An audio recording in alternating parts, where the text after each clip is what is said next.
High, তো আজকে আমি পিৎজা বানাবো। তো যার জন্য আমি হোয়াইট সসটা রেডি করে নিলাম, প্রায় হয়ে গেছে, আর একটু হলেই হবে।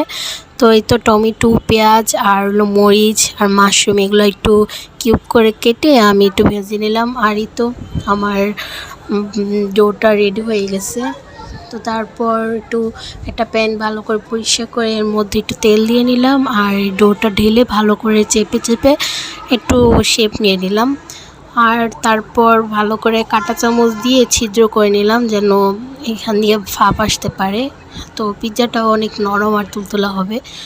তো এই তো তারপর একটু সস দিয়ে নিলাম।